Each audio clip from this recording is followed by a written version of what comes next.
Hey everyone, and welcome back. I'm Dr. Kola B. As a psychologist, I study the why behind our most complex behaviors. As a human, I know that one of the most painful places to live is in the in-between.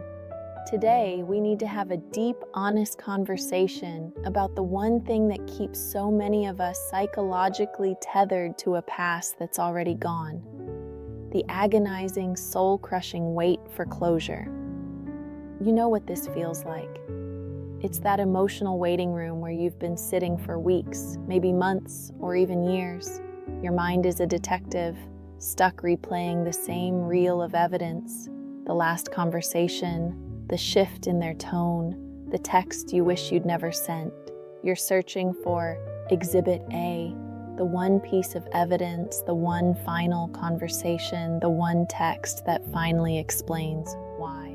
You tell yourself, if only I could just understand, if they would just apologize, if they would just admit what they did, then I could finally move on. You are stuck, believing that the person who hurt you is the only one who holds the key to your healing. I'm here to give you the clinical, unvarnished truth, and I need you to hear me on this. They are never going to give you that closure.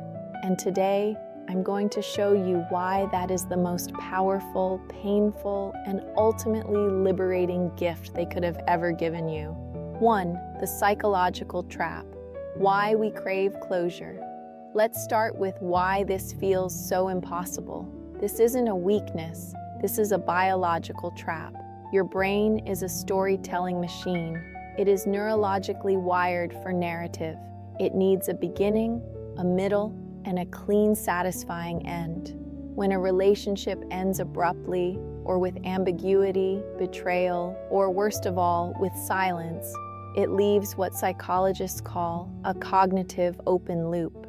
In the 1920s, a psychologist named Bluma Zygarnik discovered what's now called the Zygarnik effect. Our brains remember unfinished tasks, incomplete stories, and unsolved problems with an obsessive, intrusive intensity. Your brain is like a computer with a program that's crashed. It will keep running that error report over and over, trying to solve the puzzle. That's why you wake up at 3 a.m. with your heart pounding, replaying a conversation from 6 months ago. But it goes even deeper than that. It's not just an open loop, it's a state of profound cognitive dissonance. This is the real engine of your pain. Your brain is trying to reconcile two opposing high-stakes truths. I am a good, smart, lovable person who is worthy of respect. This person, whom I loved and trusted, treated me as disposable and not even worthy of an explanation. These two ideas cannot coexist peacefully. It creates a narrative crisis. So your brain, in a desperate attempt to resolve this dissonance, thinks the easiest solution is to get new data. It thinks, if I can just get them to admit they were wrong, my whole worldview will make sense again. It will prove they were the problem, not me. And that is the real trap. You're not just waiting for an explanation. You are waiting for validation. You have outsourced your sense of okayness. You've given the person who broke you the final vote on your value. You have put the person who set the fire in charge of confirming your fire report.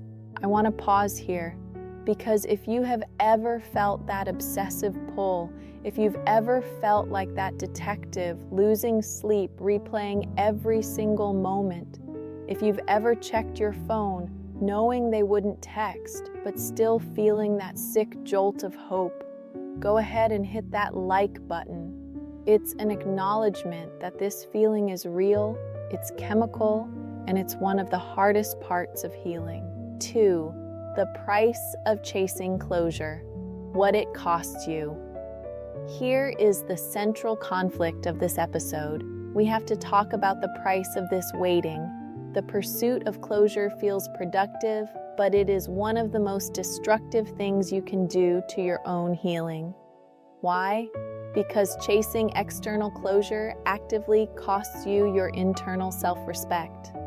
Every time you engage in closure-seeking behaviors, you are sending a powerful message to your own subconscious and to them that they are the one in power.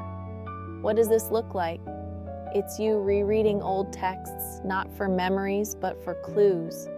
It's you drafting that one last text, what I call the final thesis, that perfectly worded paragraph of pain and logic that you think will finally make them understand. You're appealing to a court that has already adjourned. It's you casually checking their social media, looking for any sign that they're miserable without you. It's you engineering an accidental run-in. Every one of these actions feels like you're doing something, but what you're really doing is sacrificing your dignity for a chance at validation. You are actively participating in your own disempowerment. You have literally put your entire healing process on pause, waiting for an external event that may never come from a person who has already proven they are unreliable. The act of chasing closure is, by definition, an act of self-abandonment. You are prioritizing their unlikely validation over your immediate need for peace. New subscribe hook, mid-roll. And if you are ready to stop waiting, if you are ready to take your healing off pause and stop giving away your power, then I invite you to hit that subscribe button. See it as a commitment to one person and one person only, the author of your own healing, yourself. 3. The pivot. Choosing self-respect, the how-to. So, how do you get out of the waiting room? You have to fundamentally change the question. The closure question is, why did they do this to me? This is a passive, past-focused, victim-based question that keeps you stuck. The self-respect question is, what do I need to do to heal myself, knowing what I know now? This is an active, present-focused, and empowered question. Choosing self-respect is not a feeling, it is an action. It's the conscious decision to become your own closure. Here's how you do it practically. First, radical acceptance. You must accept their silence as the answer. This is the hardest and most important step. Their refusal to give you a kind, empathetic, accountable explanation is the explanation. It is the final, loudest piece of data. It tells you everything you need to know about their character, their capacity, and their lack of respect for you. You must stop hoping they will become a different person. The answer isn't missing. The answer is, I do not have the character or the courage to give you the respect of an explanation. You must accept that as the final chapter. Second, behavioral activation. You must act like it's over. Your brain learns from your behavior. As long as you are behaving like the loop is open, checking their social media, talking about them, your brain believes the loop is open. The no contact rule isn't just about detox, it's the behavior of closure. Writing that final thesis text, but never sending it, is you performing the final conversation, retrieving your voice, and then closing the book yourself. Your silence is not a tactic to get them back. Your silence is the boundary. It is the end of the conversation. Third, energy redirection. You must reinvest your energy. You have a finite amount of emotional energy. For months, 100% of it has been going to them, analyzing them, thinking about them, waiting for them. You must now, as an act of defiance, redirect that 1,000 watts of power back to its rightful owner, you. Every hour you used to spend analyzing texts, you now spend at the gym or journaling or taking that class. You take yourself on the date you wish they'd take you on. You are quite literally reparenting yourself. You are giving yourself the validation, care, and attention you were begging them for. 4. The liberation.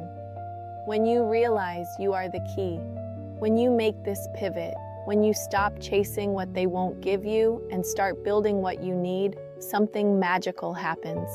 The dynamic flips. You are no longer the one waiting by the phone.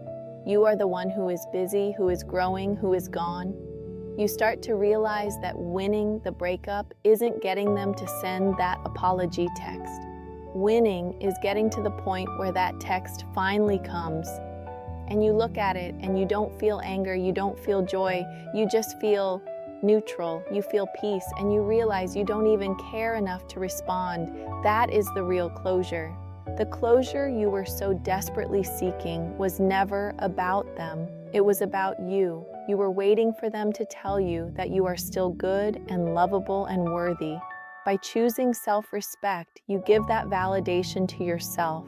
You become your own source of peace. So let's be clear. Closure is a request, it's a gift, it's something someone gives you if they are kind and mature enough to do so. Self-respect is a decision, it's a foundation, it's something you build for yourself. Do not wait for a gift from someone who has only given you pain. Start building your foundation. This is Dr. Cola B. Thank you for being here and doing this incredibly difficult work. If this message helped you reframe your healing, please like this video and subscribe to the channel. Don't forget to hit that notification bell so you never miss our next conversation. And remember, stop asking them for the key to your peace. You are the door. You can close it whenever you're ready. I'll see you next time.